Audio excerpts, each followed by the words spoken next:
भर पावसात सासू सासऱ्यांनी मला घराबाहेर काढलं. माझे पती शहराबाहेर होते. मी बस स्टँडवर गेले. तिथे बसची वाट बघू लागले. रिकामी बस असताना मी त्या बसमध्ये चढले. पण बस ड्रायव्हर आणि कंडक्टर माझ्याकडे विचित्र नजरेने पाहू लागले. त्यांनी बस मध्यंतरी थांबवली आणि बसला आतून कुलूप लावण्यास सुरुवात केली. मी घाबरले आणि बसच्या दुसऱ्या दाराकडे वळू लागले. जेव्हा माझी नजर माझ्या पतीच्या गाडीवर पडली तेव्हा मी मदतीसाठी ओरडण्याआधीच ड्रायव्हरने माझ्या तोंडावर हात ठेवला आणि मी मनातल्या मनात घाबरून मदतीसाठी पाहत होते. माझ्या नवऱ्याच्या शेजारी उभी राहिली. माझ्या सासऱ्यांचे शब्द माझ्या मनाला चापकासारखे आदळत होते. जणू तो त्याचा द्वेष आपल्या मुलावर नाही तर माझ्यावर काढत आहे. माझे पती पंकज आई वडिलांसमोर गप्प उभे राहून हे सर्व ऐकत होते.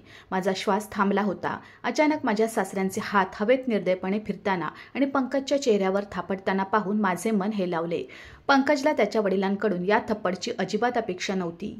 त्यामुळेच पंकजने धक्काबुक्की करत मागे पाऊल टाकले आणि असहायतेच्या चित्रात प्रश्नार्थक नजरेने वडिलांकडे पाहिले आणि मग पंकजने अनियंत्रितपणे माझा हात धरला.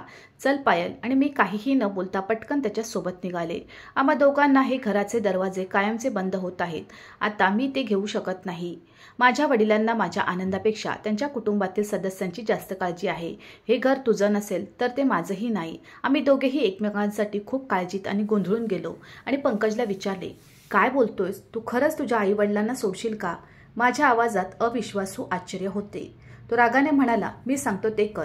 हे ऐकताच मी माझे मन बळकट केले आणि त्याच्यासोबत दरवाजाकडे जाऊ लागले. आम्हाला असे जाताना पाहून त्याची आई बेचैन झाली आणि संकोचून पंकजला म्हणाली, देवासाठी थांब. ती आपल्या नवऱ्याकडे बघत विनवणी करू लागली, त्याला थांबवा. तुम्हाला बरोबर माहीत आहे मी माझ्या एकुलत्या एका मुलाशिवाय राहू शकत नाही. तिच्या आवाजात वेगळेपणाची भीती दिसत होती. पण पंकजच्या वडिलांच्या डोळ्यात तिरस्कार होता. त्याने कडवटपणे उत्तर दिले, काय म्हणताय? तुम्हालाही माहीत आहे त्या मुलीसोबत त्याने तोंड काळे केले. आम्ही त्याला रोखले तर हे प्रकरण त्याच्यासह आमच्यावरही पडेल. ही घाण सोबत घेऊन येथून निघून जाणे चांगले. त्याच्या बोलण्याने मला जास्तच त्रास होत होता. पंकजचा राग अजूनच वाढत होता. तो ओरडला आणि म्हणाला, पप्पा, ती माझी पत्नी आहे. ती माझा आदर आहे, घाण नाही. मी येथून निघून जात आहे कायमचे. आम्ही दोघे गेटजवळ पोहोचताच त्याची आई तिच्या नवऱ्याला अधीरतेने म्हणाली, तो एक निष्पाप माणूस आहे. मला समजले की त्याने चूक केली आहे. पण तुम्ही हुशार आहात. तुम्ही तुमच्या मुलाला स्वतःपासून वेगळे कसे करू शकता? देवाच्या फायद्यासाठी त्याला थांबवा, अन्यथा हे कायमचे नाहीसे होईल. पंकजच्या वडिलांनी तिचे म्हणणे शांतपणे ऐकले आणि मग जड पावलांनी पुढे सरकत पंकजच्या खांद्यावर हात ठेवला आणि थंड शब्दात म्हणाले, तुझा मूर्खपणा समजून मी तुला माफ करतोय. आशा आहे की लवकरच तुझी शुद्धी येईल आणि तू त्या मुलीला स्वतःहून सोडशील. आता आज जाऊया. नाटक रचण्याची गरज नाही. कुटुंबीय काय म्हणतील? पंकजने खांदे मागे खेचले आणि मोठ्या हिंमतीने उत्तर दिले, पप्पा, मी काही चुकीचे केलेले नाही. मला दोष देऊ नका. तुम्ही आम्हाला या घरातून हाकलून दिले तरी माझी काही तक्रार नाही. माझे प्रेम माझ्या पाठीशी आहे. हे ऐकून त्याच्या वडिलांचा चेहरा रागाने लाल झाला आणि माझ्याकडे रागाने बघत ते म्हणाले, प्रत्येक गुन्हेगार म्हणतो की मी निर्दोष आहे. तू स्वतःला खूप पवित्र माणूस समजतोस. हे बरोबर आहे. हे तुझे प्रेम आहे. पंकजची आई रडत रडत पुढे आली आणि नवऱ्याला मागे ढकलून म्हणाली, त्याला सोडा. मी स्वतः त्याला आत घेते. ते हात जोडून पंकजसमोर विनवणी करू लागले, बेटा, तुझ्या आईसाठी आत ये. मला एकुलत्या एक मुलापासून वेगळे करू नकोस. मी तुला हात जोडून विनंती करते. फक्त माझ्यासाठी थांब. पंकजचा चेहरा रागाने लाल झाला होता. वडिलांकडे बघून तो म्हणाला, मी अशा जीवनावर आणि अशा छतावर अवलंबून आहे जिथे माझे स्वतःचे आई वडील माझ्याकडे घाणेरड्या नजरेने पाहताच. नक्कीच मला गोळा घाला, परंतु आम्ही दोघांनी मिळून जे काही केले त्यासाठी माझ्या पत्नीला जबाबदार धरू नका. आम्ही विवाहित आहोत, एका पवित्र नातेसंबंधात, आणि तुम्हीच बापाचं आमच्यावर चिखलफेक करत आहात. ऐकून त्याची आई डोळ्यात पाणी आणून उभी राहिली आणि रडत रडत म्हणाली, कोण आहे जो माझ्या मुलापासून त्याच्या छताची सावली हिरावून घेईल? तू माझ्या मुलाबरोबर ये.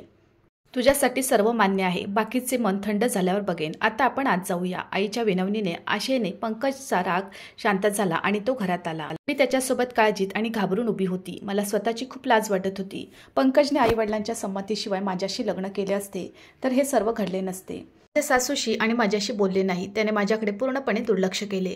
काही वेळाने ती निघून गेली आणि पंकज माझ्यासोबत रूममध्ये आला. आज माझ्या लग्नाची रात्र होती, ज्याची मी स्वप्नातही कल्पना केली नव्हती की लग्नाच्या पहिल्या रात्री मला अशा प्रकारे लाज आणि अपमान वाटेल. आम्ही दोघेही थकून भुकेने व्याकुळ झालो होतो, पण आमच्याकडे कोणीही खायला विचारले नाही. माझी भूक आधीच नाहीशी झाली होती. पंकजचीही तीच अवस्था होती. रात्रीचे 11 वाजले होते. आम्ही झोपण्याच्या तयारीत आमच्या पलंगावर पडलो होतो. अचानक गेटच्या बाहेर आवाज येऊ लागला. जणू आमच्या दारात मोठी गर्दी जमली होती. आम्ही सर्व घाबरलो आणि आमच्या खोलीतून बाहेर पडू लागलो आणि पाहतो की गेटच्या बाहेर लोकांचा जमाव जमला होता. मला समजले की यावेळी गावातील लोक अचानक का जमा झाले. माझ्या सासऱ्यांनी अशा उष्णतेच्या समस्येचे गांभीर्य सांगून लगेच पोलिसांना बोलवले. देवाने ऐकले की गेट उघडण्याआधीच पोलीस पोहोचले होते.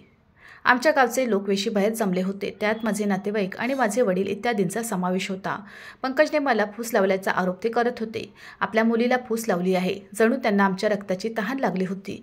मला माहीत होतं की माझ्या घरच्यांना लवकरच कळेल की मी पंकजसोबत पळून गेले आहे, पण त्यांना इतक्या लवकर कळेल याची मला कल्पना नव्हती. त्यांना लगेचच माझे बेपत्ता झाल्याचे समजले. मी पंकजसोबत अचानक गावाबाहेर आले होते आणि गावातील अनेक लोकांनी मला त्याच्यासोबत पाहिले होते. कदाचित त्यामुळेच माझ्या नातेवाईकांना हे कळले आणि ते माझ्या मागे लागले. माझ्या आणि पंकजच्या लग्नाबद्दल माझ्या सासरच्यांनी त्यांना सांगितलं होतं, पण त्यांच्या ओरडण्यावरून त्यांना आमचं लग्न मान्य नसल्याचं स्पष्ट होतं. पोलिसांनी जमावाला नियंत्रणात आणून आम्हाला इजा करण्यापासून रोखले. मी पंकजसोबत माझ्या इच्छेने आले आहे असे माझे म्हणणे पोलिसांना दिले आणि स्वतःच्या इच्छेने पंकजशी लग्न केले. मी जे बोलले ते ऐकून माझ्या नातेवाईकांचे चेहरे रागाने लाल झाले आणि त्यांचे डोळे जणू ते मला खातील असे वाटत होते. मला परिस्थितीची कल्पना होती. पंकज हे माझे प्रेम होते आणि हे नाते फक्त 1-2 दिवसाचे नव्हते तर अनेक वर्षे चालू होते. आमचे प्रेम राजाच्या प्रेमापेक्षा कमी नव्हते. पंकजने माझ्यावर जास्त प्रेम केले, पण क्रूर समाज आमच्या प्रेमात मोठा अडथळा होता. मी गावच्या नाईकची मुलगी तर पंकज हा त्या गावातील सब इन्स्पेक्टरचा मुलगा होता आणि त्याच्या वडिलांची बदली आमच्या गावात झाली होती. तो आपल्या आई वडिलांसोबत येथे आला होता. केस कापायला तो पहिल्यांदा माझ्या वडिलांच्या दुकानात आला होता. त्यावेळी आम्ही दोघेही एकाच वयाचे होतो. पंकज माझ्यापेक्षा काही वर्षांनी मोठा होता. मी दिसायला खूप सुंदर आणि निरागस होते. माझ्या वडिलांनी जेव्हा बाप मुलाचे केस कापून घेतले तेव्हा दोघेही खुश झाले. माझ्या बाबांनी मला सांगितले की खूप ग्राहक असतील तेव्हा थोडे सरबत आणि पाणी दे, म्हणून मी तोच सरबत घेऊन दुकानात गेले. तिथे मी पंकजच्या वडिलांना आणि पंकजला सरबत दिले होते. पंकज आणि त्याच्या वडिलांना मी बनवलेला सरबत खूप आवडला. तो माझ्या चेहऱ्याकडे पाहू लागला. आम्ही आमच्या दुकानात काचेच्या सजावटीच्या वस्तूही विकायचो. पंकज बोलू लागला की सध्या माझ्याकडे मोठं घर नाही आणि जेव्हा करेन तेव्हा मी ही भांडी घेईन आणि सजवीन, पण इतर मौल्यवान वस्तूही मी सजवीन. अशा शब्दात त्याने माझा चेहरा बघून सांगितलं. मी ग्राहकांच्या शोधात इकडे तिकडे पाहू लागले. मला लवकरात लवकर माल विकायचा होता जेणेकरून मला काही पैसे मिळतील. मी माझ्या इच्छेनुसार काहीही खरेदी करू शकते. त्या दिवशी पंकजने काही विकत घेतले नव्हते, पण मनावर हात ठेवून बसला होता. मला माहीत होते, पण त्या दिवसानंतर जेव्हा मी त्याला भेटले तेव्हा मला त्याच्याबद्दल वाटू लागलं काहीतरी नक्कीच गडबड आहे. मी जिथे गेले तिथे पंकज कसा उपस्थित होता. कदाचित तो माझ्या मागे लागला असेल हे मला समजले नाही. इन्स्पेक्टरच्या मुलाकडून मला अशा वाईट वागणुकीची अपेक्षा नव्हती. रागाने मी वडिलांकडे तक्रार करण्यासाठी घरी पोहोचले. मला त्याच्या घरात जाताना पाहून त्याचा चेहरा फिका पडला. ती कुठे जात आहे आणि काय करणार आहे याची त्याला कल्पना नव्हती, म्हणून तो अवघडून विचारू लागला, मला तुझ्या वडिलांना भेटायचे आहे. मी खूप रागाने म्हणाले तेव्हा तो घाबरला. असं करू नकोस, मी पुन्हा तुझ्यासमोर दिसणार नाही आणि तुझ्या गल्लीतूनही जाणार नाही. मी तुमच्या वस्तीतही फिरणार नाही. तुमची गल्ली सोडा. तो इतक्या वेगाने म्हणाले की मी हसायला लागले. तुला तुझ्या बापाची एवढी भीती वाटत असेल तर मग अशा गोष्टी करतोस कशाला? विचारताच तो ओरडू लागला, मी काय करू? मी तसा मुलगा नाही.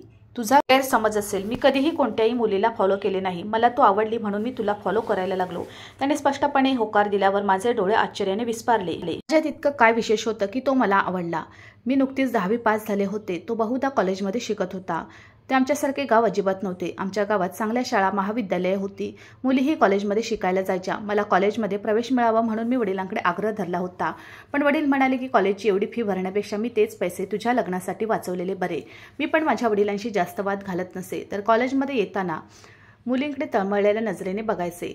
जेव्हा ते छान कपडे घालून कॉलेजला जायच्या आणि स्वच्छ असायच्या तेव्हा माझे मन दुखायचे, पण मी स्वतःवर नियंत्रण ठेवत होते. आता पंकजने माझ्याबद्दल त्याची आवड व्यक्त केल्याचे ऐकून मी थोडी काळजीत पडले. त्या मुली कॉलेजला जायच्या आणि शिकलेल्या होत्या. त्या पंकजला का आवडल्या नाहीत? मी एक सामान्य मुलगी असूनही त्या दिवशी पंकज मला फसवत आहे असे वाटले. मला माहीत नाही की त्याला माझ्याकडून काय हवे होते. कदाचित त्याला माझ्यासोबत वेळ घालवायचा होता. मला पंकजच्या प्रेमावर विश्वास नव्हता, पण त्याने माझ्यावर प्रेम व्यक्त केले. 2 शब्द ऐकून वाईट वाटले नाही. नंतरही तो माझा पाठलाग करत राहिला. त्यामुळे हळूहळू मीही त्याच्या प्रेमात पडू लागले. मला का कळत नाही, काही वर्षांनी माझ्या वडिलांनी मला कॉलेजमध्ये प्रवेश घेण्याची परवानगी दिली आणि माझ्या आनंदाला सीमाच राहिली नाही. मला असे वाटायचे की पंकजने पप्पांना या कामासाठी पटवून दिले असावे, कारण मी त्यांना अनेकदा पप्पांसोबत बसून बोलताना पाहत असे. माझ्या वडिलांवर ते प्रेम व्यक्त करू शकले नाहीत, पण माझ्या वडिलांच्या कानात असा काही कुजबुजला. मला कॉलेजमध्ये प्रवेश घ्यायचा असेल तर मी तसे करू शकते असे पप्पानेच मला सांगितले होते. आंधळाला काय हवे असते, मलाही 2 डोळे हवे होते. मी कॉलेजमध्ये प्रवेश घेतला आणि आनंदाने कॉलेजला जाऊ लागले. पंकजच्या वडिलांची शहरात बदली झाल्यावर तो वडिलांसोबत परतला. पूर्ण 2 वर्षे मी त्याला भेटू शकले नाही. मला पत्ता पण दिला होता, पण मी त्यावर जास्त विचार करणे सोडून दिले होते. ते एखाद्या औषधासारखे होते, त्याच्या मागे धावून काही उपयोग नव्हता. आमच्या कुटुंबात मुलींची लग्ने लहान वयात होत असत, पण माझे वडील माझ्या लग्नाचा उल्लेखही करत नव्हते. आमच्या कुटुंबात मुलींना शिक्षण देण्याची प्रथा नव्हती. घरातील लोक वडिलांची चेष्टा करायचे. आपल्या मुलीला डॉक्टर बनवायचे आहे, पण वडिलांना त्याची काळजी वाटत नव्हती. मी माझे ग्रॅज्युएशन पूर्ण केले. मग एक दिवस पंकज माझ्या वडिलांना भेटायला आला आणि माझे वडील म्हणाले, तू त्याचा भरवसा आहेस. पंकजला हाताशी धरून जेव्हा पप्पांनी हे सांगितले तेव्हा मला आश्चर्य वाटले की कदाचित पंकजने माझ्या वडिलांना आधीच माझा हात मागितला असेल आणि पप्पांनीही त्याच्या प्रत्येक शब्दावर विश्वास ठेवला असेल. त्या दिवसापासून मला पंकजच्या माझ्यावरच्या प्रेमावर विश्वास बसला होता, कारण त्याने माझ्यासमोर प्रेम व्यक्त केले होते. मी पण त्याच्या प्रेमात पडले. माझे प्रेम कालांतराने फुलले. जेव्हा त्याने माझ्यावरचे प्रेम व्यक्त केले तेव्हा माझा त्यावर विश्वास बसला. आता आम्ही त्या टप्प्यावर पोहोचलो होतो जिथे त्याला कबूल करण्याची गरज नव्हती. मला आधीच माहीत होते की त्याने माझ्या मनात एक चित्र तयार केले आहे.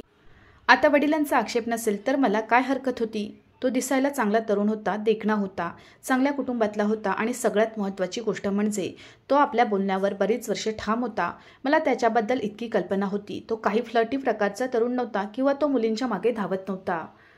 तेव्हा त्याच्या हृदयात माझ्यासाठी एक खास जागा होती. मला त्याच्याजवळ आणणारी सर्वात मोठी गोष्ट म्हणजे त्याने मला प्रत्येक क्षणी दिलेला आदर. माझे वडील नसले तरी, पण तो खुल्या मनाचा माणूस होता. जर त्या मुलाला आपल्या मुलीशी स्वतःच्या इच्छेने लग्न करायचे असेल तर वडिलांना हरकत नव्हती, पण वडिलांनी आपले मन तसेच ठेवले होते. तू तुझ्या आईवडिलांना घेऊन ये, मी हे नाते स्वीकारून माझी मुलगी तुझ्या स्वाधीन करीन. वडिलांचे बोलणे ऐकून पंकज थोडा शांत झाला होता. त्याचे वडील उपनिरीक्षक होते. तो खूप कडक माणूस होता. आमच्या गावात एकदा चोरी झाली तेव्हा त्याच्या वडिलांनी चोरांना पकडले. त्यानंतर चोरट्यांना मारून चोरीचा संपूर्ण माल घेऊन गेला. तेव्हापासून मला त्याची खूप भीती वाटत होती. मला हे पण चांगले माहीत होते माझ्या आणि पंकजच्या लग्नासाठी पंकजच्या वडिलांना पटवणे खूप अवघड काम होते, पण पंकज त्यांना पटवण्यात अट्टल होता. 2 वर्षे झाली होती. या 2 वर्षात पंकज कधी कधी सहलीला जायचा, पण आई वडिलांना पटवता आला नाही. माझे वडील आमच्या नात्यासाठी कधीच तयार नसत. मी त्याचा धाडसी बनण्याचा विचार केला. त्याच्या निवडीवर त्याच्या वडिलांचा आक्षेप होता. प्रथम त्याला त्याच्या इच्छेबाहेर लग्न करायचे होते आणि मग त्याला सुद्धा साध्या मुलीशी लग्न करायचे होते, उच्च जातीतील कोणाशी नाही. मी त्याच्या वडिलांच्या सहमतीची वाट पाहत होते. मी आयुष्यभर त्याची वाट पाहू शकले असते. मला खात्री होती की तो वडिलांना लवकरच पटवून देईल. मी त्या दिवसाचा विचार केला. मोठ्या दुःखाने करत होते ज्या दिवशी माझे वडील हे जग सोडून गेले. पप्पा उठा, तुमचा नाश्ता थंड होईल. मी तिसऱ्यांदा पप्पांना हाक मारली, पण पप्पा निर्जीव राहिले. रात्री पप्पा खूप अस्वस्थ होते, त्यामुळे झोपेचे औषध घेऊन ते झोपले. ते माझ्यापेक्षाही लवकर उठायचे. पप्पांच्या अंगात काहीच हालचाल होत नाही हे पाहून मी पप्पांजवळ जाऊन त्यांना हादरवले, पण पप्पांच्या अंगात काहीच हालचाल होत नव्हती. माझे हृदय जोरजोरात धडधडत होते. माझे डोळे वेदनेने फुटू लागले. माझे हृदय दुःखाने फुटू लागले. मला याचा विचारही करायचा नव्हता. पप्पा वारले होते. पप्पा उठा. माझ्या डोळ्यातून आपसुकच अश्रू येऊ लागले. मी निर्दयपणे अश्रू पोचले, पण काहीही झाले नाही. मी माझ्या वडिलांचे सांत्वन केले. आता माझ्या किंकाळ्या संपूर्ण घरात गुंजल्या. जेव्हा माझ्या वडिलांचा मृतदेह नेण्यात आला तेव्हा मी व्यथित झाले. रडून माझे डोळे ओले झाले होते. पप्पा मला इतक्या लवकर का सोडून गेले? माझा विश्वासच बसत नव्हता. पंकजशी माझे बोलणेही झाले नाही. माझ्या आईचे खूप पूर्वी निधन झाले होते, तर माझे वडीलही गेले होते. मी घरी एकटी राहू शकत नव्हते. माझ्याच एका नातेवाईकाला माझ्यासोबत राहावे लागले. वेळ निघून गेली आणि मला कळायच्या आधीच माझ्या वडिलांचा सल्लाही आला होता. आता माझे नातेवाईक म्हणू लागले, बघा आम्हाला इथे येऊन राहणे अवघड झाले आहे. आतापर्यंत आम्ही सगळे एक एक करून रात्री मुक्काम करत होतो. तुला जाऊन आमच्यापैकी एकाच्या घरी राहावे लागेल. काकांनी प्रेमाने विचारले तेव्हा मी त्यांच्या खांद्याला मिठी मारून रडू लागले. मी काकांच्या घरी आले होते. माझ्या वडिलांचे घर सोडणे खूप कठीण होते. पंकज अजून आला नाही असा अंदाज मला आला होता, पण तो येताच त्याला कुठून तरी बातमी मिळेल की मी आता कुठे थांबले. तिथे काही दिवस घालून पंकज आला होता. मी धीराने त्याच्या समोर बसले होते. त्यांच्यासोबत काकाही उपस्थित होते. अशा स्थितीत मी पंकजशी कसं बोलणार? मीही गप्पच राहिली. मला वाईट वाटत होते, पण काही वेळाने तो उठून निघून गेला. मग मी पण काहीतरी बहाणा करून त्याच्या मागे गेले. मला पूर्ण आशा होती की त्याला माझ्याशी बोलायचे आहे. तो आता बाहेर माझी वाट पाहत असेल. काही वेळाने मला तो सापडला. माझे नातेवाईक मला दूर पाठवण्याच्या विचारात आहेत. माझे दुःख दूर करण्याचा हा एकमेव मार्ग आहे असे त्यांना वाटते. असो, त्यांच्या म्हणण्यानुसार वडिलांनी माझ्या लग्नालाही उशीर केला होता. नाहीतर आतापर्यंत मी माझ्या मुलांना जन्म दिला असता. कोणाच्या दारात फिरकले नाही. हे करा आणि त्याच्याशी लग्न करा. माझ्याबरोबर चल. तो जे बोलला ते ऐकून मला धक्काच बसला. माझ्या आईवडिलांना हे अजिबात मान्य होणार नाही. मी त्याला समजावण्याचा खूप प्रयत्न केला, पण तो मान्य करत नाही. आता त्याच्याशी बोलणे व्यर्थ आहे. तुझे नातेवाईक यावर विश्वास ठेवणार नाहीत किंवा मान्य करणार नाहीत.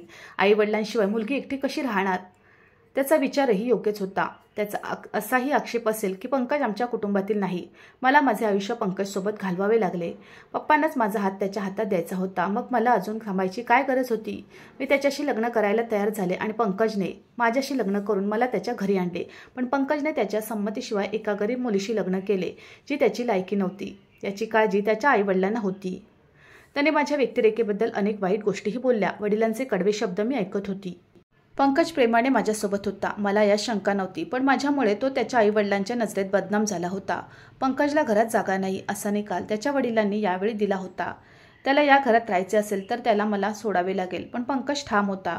तो मला कोणत्याही किमतीत सोडू इच्छित नव्हता. त्याच्या आईने पंकजला घराबाहेर पडण्यापासून बळजबरीने रोखले होते. पण माझे सासू आणि सासरे मला मनापासून स्वीकारत नव्हते. पंकजच्या निमित्तानं मला घरात सहन केलं. त्याच्या आयुष्यात मला काहीच महत्त्व नव्हते. माझ्या सासऱ्यांना माझा चेहरा बघायलाही आवडत नसे. त्यांनी माझ्या हातून बनवलेले काही खाल्ले नाही, प्यायले नाही. ते मला प्रत्येक क्षणी अपमानित करायचे. पण ते माझे वडिलांसारखे होते. माझ्या नवऱ्याचे आई वडील होते आणि माझ्यासाठी आई वडिलांचा दर्जाही त्यांना होता. या क्षणी मी देखील माझे ओठ शिवलेले होते. मी त्यांना कधीच उत्तर दिले नाही. पंकजने त्यांच्या इच्छेविरुद्ध माझ्याशी लग्न केले. त्यांचं मन दुखलं होतं म्हणून मला समजलं. तो त्यांच्या जागी एकदम ठीक होता. मला खात्री होती की एक दिवस मी माझ्या सेवेने आणि प्रेमाने त्यांच्या हृदयात माझी जागा निर्माण करू शकेन. पण त्याच्या हृदयात काहीतरी वेगळंच चाललं होतं. पंकजला माझ्यापासून दूर नेण्यासाठी तो कोणत्याही युक्त्या आणि कट रचत होता हे मला माहीत नव्हते. त्या दिवशी संध्याकाळपासून वातावरण खूपच खराब होते. घरासमोरच्या बाजूला एक बाग होती, ज्यात खूप खंदाट झाडं होती तर सरकारी वसाहत होती. त्यात माझ्या सासरच्यांना राहायला फ्लॅट मिळाला होता. त्यामुळे या भागातील घरे दूरवर बांधली गेली. लोकसंख्याही तेवढी नव्हती. पंकजच्या उपस्थितीत ती खिडकी नेहमी उघडी असायची. तिथून ताजी आणि थंडगार वाऱ्याची झुळूक खोलीत येत होती. पण पंकज काही कामासाठी बाहेर गेला होता. मी ती खिडकी पूर्णपणे बंद केली होती आणि मी पडदा पसरवला असला तरी खिडकीवर कोणीतरी नजर ठेवू नये असं मला वाटत होतं. जोरदार पाऊस सुरू झाला होता. खिडकीवर आदळणाऱ्या पावसामुळे आवाज येत होता हे मला माहीत होतं. तरीही मला भीती वाटत होती. वादळी पाऊस, ढगांचा गडगडाट आणि विजेचा लखलखाट यामुळे मला नेहमीच भीती वाटायची.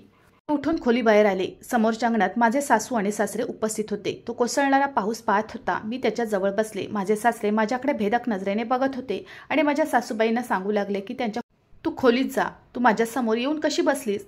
तुला काही लाज वाटते का? किलबिलाटाचा आवाज ऐकून सासूबाईंनी पटकन खोलीत जायला सांगितले. मला आतून भीती वाटत होती. मला इथे थोडा वेळ बसू दे असे मी विनवणी करून सांगितल्यावर सासरे संतापले. तू एवढी हट्टी बाई आहेस, आम्हाला तुझे तोंडही बघायचं नाही, चल इथून. त्याने पटकन माझे मनगट पकडले. त्याने मला माझ्या खोलीकडे ओढले. मी माझे मनगट मोकळे करण्याचा खूप प्रयत्न केला, पण त्याची पकड खूप मजबूत होती. अचानक ते थांबले आणि म्हणाले, थांब, यापेक्षा तू या घरातून निघून जा. आमच्या मुलाशिवाय या घरात तुझा काय उपयोग? तो आल्यावर तू ये, जा इथून. माझ्या सासऱ्यांनी मला ओढत बाहेरच्या दाराकडे नेले. मला सोडा. मी त्याला खूप विनंती करत होते. माझ्या सासूबाई पुढे सरसावल्या. काय म्हणताय? पंकजला आम्ही उत्तर काय देऊ? ती अवघडून म्हणाली. त्याला सांगा की ती एखाद्यासोबत पळून गेली. माझ्या सासऱ्यांनी सांगितल्यावर माझ्या सासूबाईंनीही होकार दिला. हो ठीक आहे, या दृष्ट बाईला बाहेर काढा. आणून आमच्या डोक्यावर बसवले आहे. मी स्वतः पंकजला समजावून सांगेन. असे चालत राहिलं तर नक्कीच जीव गमावावा लागेल. माझ्या सासू सासऱ्यांनी मला मुसळधार आणि वादळी पावसात घराबाहेर काढलं.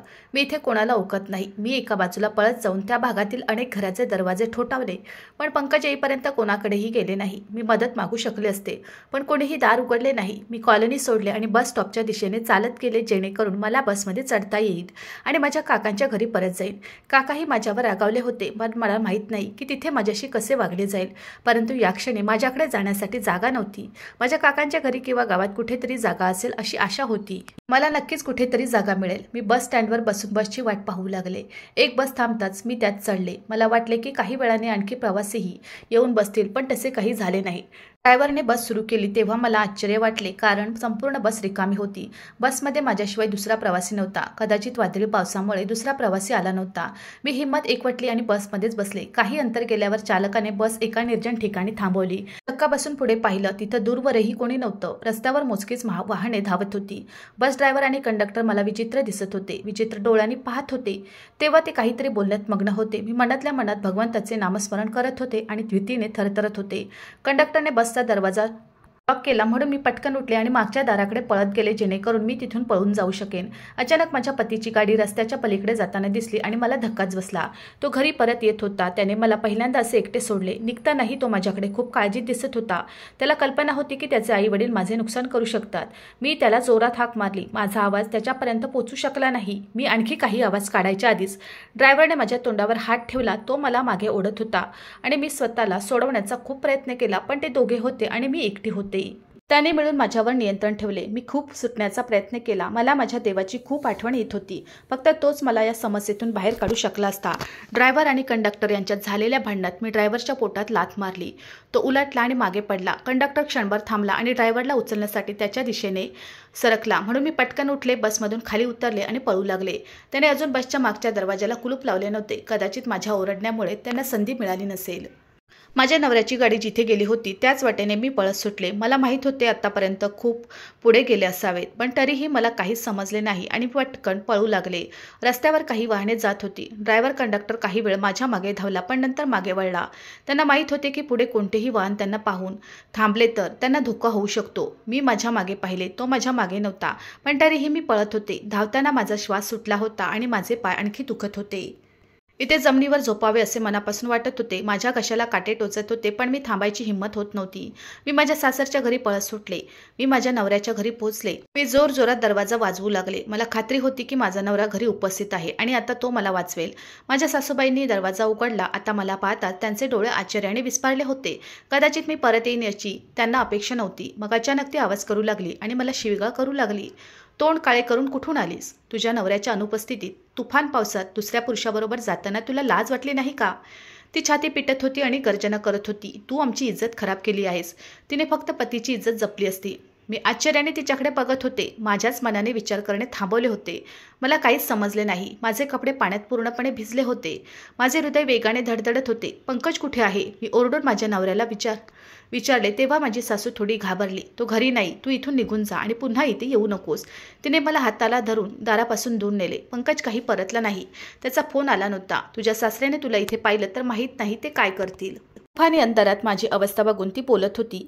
आई, माझा आदर इतका स्वस्त नाही की मी तो तसाच देऊ शकेल. मला या मोठ्या लोकांच्या प्रतिष्ठेची आणि जातीची चांगली कल्पना होती. तुमच्यापेक्षा लहान लोक चांगले आहेत. हे लोक स्वतःला मोठे समजतात. त्यांच्या विचारात फरक पडत नाही आणि माणसाच्या विचारानेच त्यांचे चारित्र्य घडते. आता अंदाज लावा तुमच्या पात्राची किंमत काय आहे. मी रागाने तपासले आणि म्हणाले की आता हे सर्व माझ्या सहनशक्तीच्या पलीकडे होत आहे.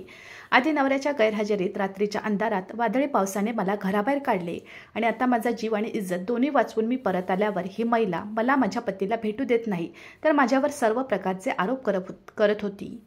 तुम्ही माझ्या नवऱ्याचे आई वडील आहात याचा अर्थ त्यांनी सुनेशी त्यांच्या मनाप्रमाणे वागावे असा नाही. माझे मौन आणि विनयशीलता हे त्यांच्यासाठी मोठे धैर्य होते. मी किंचाळले. माझ्या सासूबाईंना धक्काच बसला. तिला आज कळले असावे माझ्या तोंडात जीभही होती. ती एक दुपटी स्त्री होती जी जेव्हा तिला आपले ध्येय साध्य करायचे असते तेव्हा सरड्यासारखे रंग बदलत असे. तिने आपल्या पतीसमोर त्याला मान्य केले आणि आपल्या मुलासमोर हे नाटक केले की तिने त्याच्या पत्नीला लग्नासाठी मनापासून स्वीकारले आहे. आपल्या मुलाच्या आनंदाने ती तिच्या मुलासमोरही माझ्याशी गोड बोलायची आणि माझ्याशी छान बोलायची, पण त्याच्या अनुपस्थितीत तिची जीभ विष ओवायची.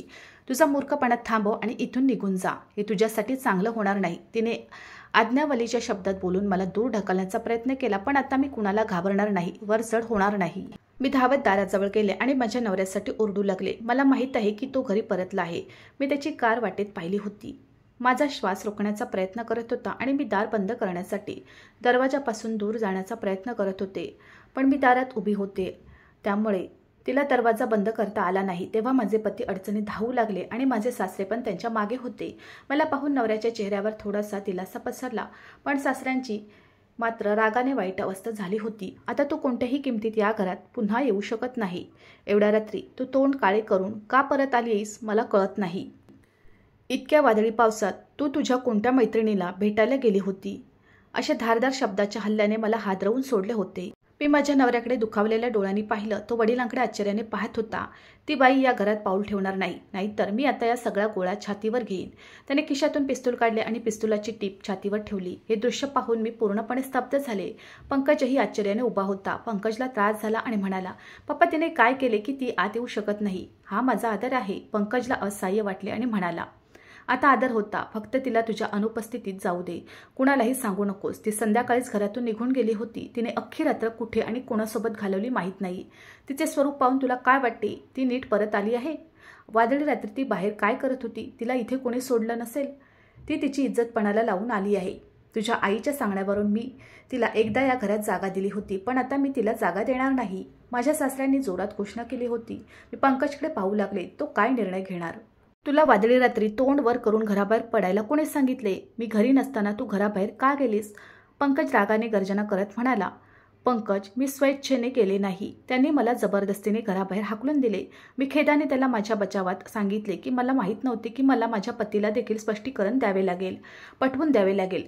पायल बघ, मी माझ्या वडिलांच्या विरोधात जाऊन तुला स्वीकारले आहे आणि तुला माझ्या घरात जागा दिली आहे. तू किमान इतके सावध असले पाहिजे. माझ्या आईवडिलांनी तुझ्यावर विश्वास ठेवला नसला तरीही. पंकजचे शब्द माझ्या अंगावर विजेसारखे पडले. सकाळचा प्रकाश पसरला होता. तू माझ्याबरोबर आलीस तर बरे होईल. मी तुला तुझ्या गावी सोडतो. तुझा निर्णयही घेईन. त्याने पुढे जाऊन माझा हात धरला आणि मला गाडीकडे ओढले. माझा हात सोड, मी स्वतः जाईन. आता या सगळ्या गोष्टी शांतपणे ऐकत बसलेल्या मला धक्काच बसला आणि त्याने हात लावताच मी धक्क्याने मागे सरकले. मला तुझ्या मदतीची गरज नाही. मला जावे लागेल. मी स्वतः जाईन. मी माझ्या सासऱ्यांच्या चेहऱ्यावर एक नजर टाकली. त्याच्या चेहऱ्यावरचे हास्य मला स्पष्ट दिसत होते. शेवटी माझ्या पतीचे आई वडील जिंकले होते आणि मी हरले होते. पंकजने आई वडिलांच्या सांगण्यावरच विश्वास ठेवला. माझ्यावर विश्वास बसला नाही. मी रडत तिथून मागे वळले. गल्लीचा कोपरा वळून मी मागे वळून पाहिलं. दरवाजा बंद करून माझे पती आई वडिलांसह आत गेले होते. मी कोणाकडे परत जाईन? गावकरी मला कधीच स्वीकारणार नाहीत. माझे नातेवाईक आधीच माझ्या विरोधात होते. त्यांना वाटले की माझ्या पालकांनी माझे लग्नाचे वय वाढवले आहे. त्यांनी मला शिकवण्याची चूक केली आणि मीही त्यांच्यापासून गुपचूप दुसऱ्या जातीत लग्न केले. ते माझ्यावर आणखीनच चिडले होते. यावेळी त्याने मला मारले असते. माझ्या भरल्या जगात कोणीच नव्हते. मी कोणाकडे जाणार? माझे आई वडील हयात असते तर आज मी इथे असते. मला अपमानित आणि लाचार केले नसते. मी रडत रडत पुढे जात होते. मला माझा ठाव ठिकाणा माहीत नव्हता. पंकजकडून मला अशी काही अपेक्षा नव्हती. तो आणि मी बरीच वर्ष एकत्र होतो, तरीही त्याचा माझ्यावर विश्वास बसला नाही. एका झटक्यात सर्व काही नष्ट झाले. कदाचित त्याला माझ्यावरचं ओझं वाटू लागलं असेल आणि त्याला स्वतःहून माझ्यापासून सुटका हवी होती. माझ्या बाजूने कोण बोलू शकेल? माझ्या वडिलांना सोडा. माझे नातेवाईक माझ्यावर रागवले. अशा स्थितीत पंकजने घरच्यांना विचारायचे कोण होते विचारत भटकत खूप लांब आले. तेवढ्यात मला माझ्या पाठीमागून एका गाडीचा हॉर्न वाजल्याचा आवाज आला. म्हणून मी थांबले आणि बघायला मागे वळले. पंकजची गाडी होती. तो गाडीत बसून माझे लक्ष त्याच्याकडे वेधण्याचा प्रयत्न करत होता. त्याने माझ्याजवळ गाडी थांबवली आणि मला गाडीत बसण्याचा इशारा केला. मी त्याच्या गाडीत बसायला तयार नव्हते. मग मी शांतपणे पुढे सरकले आणि तो गाडीतून खाली उतरला आणि माझ्या मागोमाग खाली आला. पायल, थांब, माझं ऐक. त्याच्या आवाजाने मी थांबले. काही बोलायचे राहून गेले आहे का आता? तो म्हणाला, पायल, तू गाडीत बस. मला तुझ्याशी बोलायचं आहे. आपण इथे बोलू शकत नाही. मी एक दीर्घ श्वास घेतला आणि त्याच्या गाडीत बसले. त्यानेच माझ्या हृदयाला सर्वात मोठी जखम दिली होती. ऐक, मला एक कल्पना होती की माझे पालक तुला कधीही स्वीकारणार नाही. ते तुझे जीवन नरक बनवतील. तो जेव्हा बोलू लागला तेव्हा मी त्याचे बोलणे लक्षपूर्वक ऐकू लागले. मी त्यांचं तुझ्याशी वागणं पाहिलं होतं. त्यात माफीनाम्याला अजिबात वाव नव्हता. जेव्हा मी तुझ्याशी लग्न करण्याचा निर्णय घेतला तेव्हा मला पूर्ण आशा होती की मी माझ्या पालकांना पटवून देऊ शकेन. परंतु त्यांना पटवणे माझ्या अपेक्षेपेक्षा जास्त कठीण होते. मी कितीही प्रयत्न करूनही त्यांचे मन तुझ्यापासून दूर करू शकलो नाही. म्हणूनच मी ठरवलं की माझ्या बायकोला घेऊन इथून निघून जाईन. खरं तर मी माझ्या ऑफिसच्या कामासाठी दुसऱ्या शहरात गेलो नव्हतो, तर स्वतःसाठी घर शोधायला गेलो होतो. तिथे आपल्या राहण्याची व्यवस्था करून मी परत आलो आहे. तुला घरी न बघून मी नाराज झालो. जेव्हा मी माझ्या पालकांशी तुझ्याबद्दल बोललो तेव्हा ते तुला दोष देऊ लागले. त्यांचे बोलणे ऐकून मला आश्चर्य वाटले. माझे आई वडील या मर्यादेपर्यंत जातील याची मला अजिबात अपेक्षा नव्हती. तू स्वतः कधीच घर सोडणार नाहीस हे सर्व श्रुत होते. उलट त्यांनी तुला घराबाहेर हाकलून दिले होते. मला जाणून घ्यायचे होते की अशा हवामानात तुला काही धोका आहे का? असो, माझा तुझ्यावर पूर्ण विश्वास आहे आणि मला माझ्या वडिलांबद्दलही चांगली कल्पना होती. मी त्यांचा एकुलता एक मुलगा असूनही ते या पातळीवर येतील अशी मला अपेक्षा नव्हती. त्यांच्यासोबत आणि त्यांच्या नजरेत राहता यावं म्हणून मी लग्न करून इथे आले. मला माझ्या आईवडिलांना सोडून दूर जायचे नव्हते, पण त्यांचे तुझ्यासोबतचे वागणे पाहून मला हा निर्णय घेणे भाग पडले. मी इथे जवळच्या शहरात राहण्याची व्यवस्था केली आहे. मी त्याच रात्री परत आलो कारण मला तुझी काळजी वाटत होती, पण मला ज्याची भीती वाटत होती तेच झाले. माझ्या आईवडिलांनी त्यांची युक्ती आधीच खेळली होती.